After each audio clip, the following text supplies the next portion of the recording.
সড়ক, জনপথ, রেল, আরও বোধহয় কী মন্ত্রী, অনেকগুলো মন্ত্রী, নৌমন্ত্রী আর কি।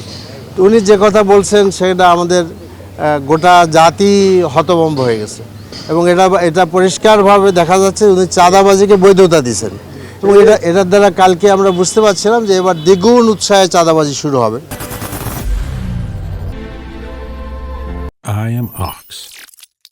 আমি এখানে আসলাম সরজমিনে দেখার জন্য, and then I talk to the contractor. So ওনারা আমি দেখলাম যে বেশ কিছু অসঙ্গতি আছে।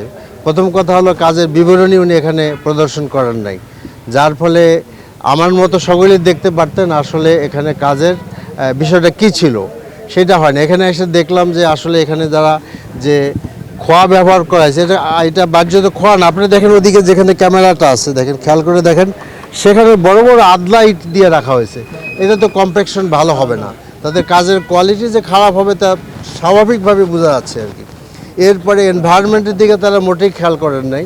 এখানে পানি ছিটানোর কথা প্রত্যেকটি কাজের পরপরই সারাদিনে কয়েকবার ছিটাইতে হয়তো হবে, কারণ ধুলাবালি আছে, সেটা করেন নাই। প্রচণ্ড ধুলাবালি হচ্ছে। ইলেকশনের সময় আমি প্রচুর মুভ করছি এখান থেকে, আমি দেখছি তাদের ধুলাবালির জন্য চলতে পারেন নাই। দ্বিতীয় হলো সিটি কর্পোরেশনে আমি দোষ দিব না, কারণ আজকে যেহেতু তাদেরকে আমরা প্রপার খবর দিতে পারি নাই, আমি তাদের সাথে কথা বলি, আগে কথা বলে দেখবো এবং আহ্বান জানাবো যে কতগুলো সমস্যা আছে যে কাজের আমরা ওয়ার্ক অর্ডার তারা দিলেন, কিন্তু এখানে রাস্তার মধ্যে গাছ, রাস্তার মধ্যে বিদ্যুতের খুঁটি, এগুলো তো সরানোর দায়িত্ব তাদের ছিল। কন্ট্রাক্টর চিঠি দিবে কেন?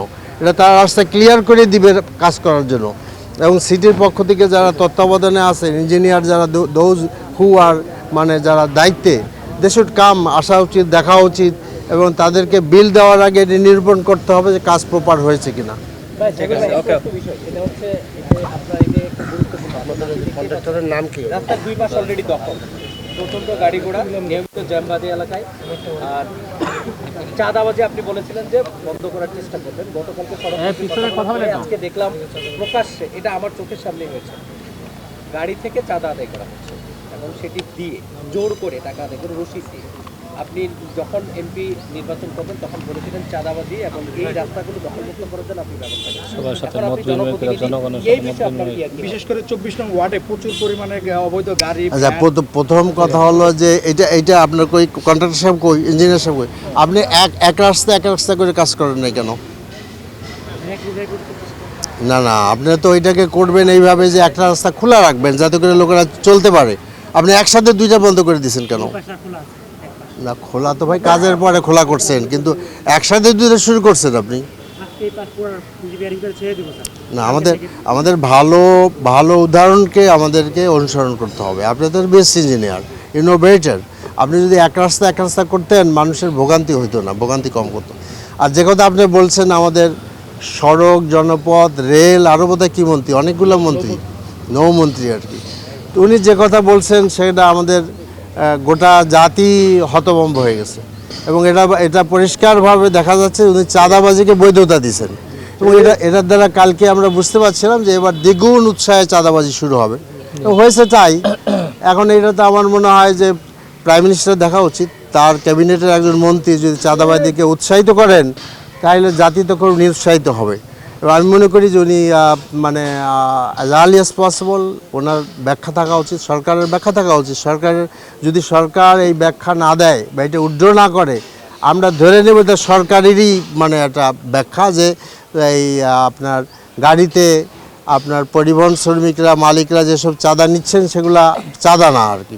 তাহলে সরকারের যদি ব্যাখ্যা না হয়, সরকার বলবেন যে এটা আসলে আমার একজন বক্তব্য রাখছে, এটা ভুল ব্যাখ্যা এবং এখনও 24 ঘন্টা পার হয়ে গেছে, কোনো ব্যাখ্যা আমরা সরকারের পক্ষ থেকে পাই নাই। কাজে এটা আমি মনে করি এতে চাঁদাবাজি অনেক বেড়ে যাবে এবং যার ফলে মানুষের ভোগান্তি বাড়বে, এটা দুঃসহ হয়ে যাবে।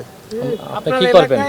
আপনি প্রথমে যে প্রশ্নটা করেছেন, আপনার এলাকায় আপনি চাঁদাবাজি মুক্ত করার জন্য করেছেন, এই বিশাল একটা ক্যাবিনেট আপনার এগেনস্টে, বিশাল একটা সরকার যারা মেজরিটি পেয়ে এসছে তারা আপনার এগেনস্টে, আপনি তাদের এগেনস্টে কাজ করবেন, কতটুকু পারবেন আসলে জনগণের মুক্ত করতে, কতটুকু পারবেন আসলে এই মানুষগুলোর?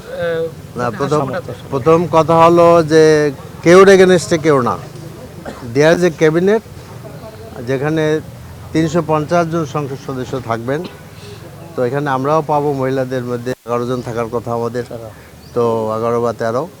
তো সেখানে আসলে আমি মনে করি যে জাতীয় সংসদের যারা সদস্য আছেন, যারা মিনিস্টার আছেন, এমন ধরনের যদি কল্যাণকর কোনো প্রস্তাব আমরা নিয়ে আসি বিরোধী দলের পক্ষ থেকে, এটা তো অন্য কেউ বিরোধিতা করার কোনো আপনার কারণ নাই।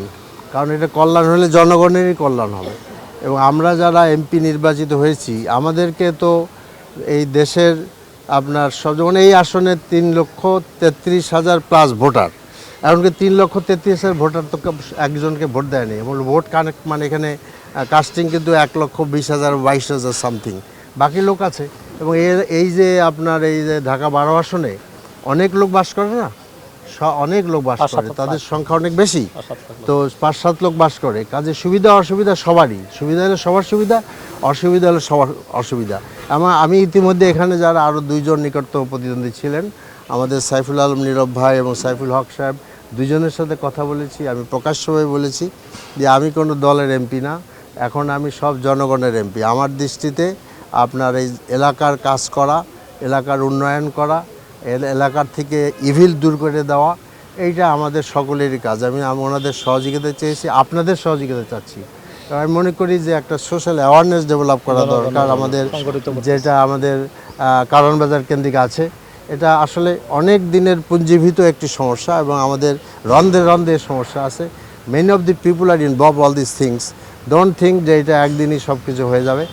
আমরা জানি যে পলিটিক্যাল পার্টির লোকেরা মাসেলম্যানদেরকে আপনার করে আর কি, যেটা বলা হয় নার্সারি করে আর কি। তো তাদেরকে আমরা আহ্বান জানাবো। এবং আসলে এই যেমন তো কিশোর গ্যাং সহ যাদেরকে এগুলো করা হচ্ছে, তাদের নিজেদের ভবিষ্যৎ ধ্বংস করে দিচ্ছে। তারা এই সময় যে বাচ্চাদের ভবিষ্যৎ আছে না, সেই ভবিষ্যৎগুলো আমাদেরকে দেখতে হবে দিন শেষে। যে আমি তো বলেছি, আমরা আগেও বলেছি যে আমি নিজে চাঁদাবাজি করি নাই, করব না। আমি যদি পাগল হয়ে যাই তাহলে এরকম অপকর্ম করানোর সুযোগ আমার দ্বারা নাই। এবং আমার পাশে কোনো চাঁদাবাজ লোকদেরকে দেখবেন না। যদি আপনাদের মিডিয়া হোক, আমাদের জনগণ হোক, কেউ যদি আমাকে দেখাইতে পারেন যে আপনার পাশে এই লোকটা আছে, যে লোকটা নিজেই চাঁদাবাজি করে, তাহলে তো আমি অবশ্যই তাদেরকে এক্সপেল করব। কিন্তু এটা মনে করেন না যে আমি কারণ বাজারে গেলাম, মুখ বাজারে গেলাম, দেখলাম আপনার ছবি, এটা কিন্তু আপনারা বলবেন না। কারণ আমি যেখানে যাই, আর স্বাভাবিকভাবে বড় লোকের সাথে মিলিত আমার হইতে হবে, বাজার কমিটি থেকে আরম্ভ করে। কাজে কাউকে বাদ দিয়ে কারোর সাথে ছবি তোলা বা ওকে ঠেলে বের করে দেওয়া, এটা আমার পক্ষে সম্ভব না। I will try my level best with earnest, মানে সিনসিয়ারিটি।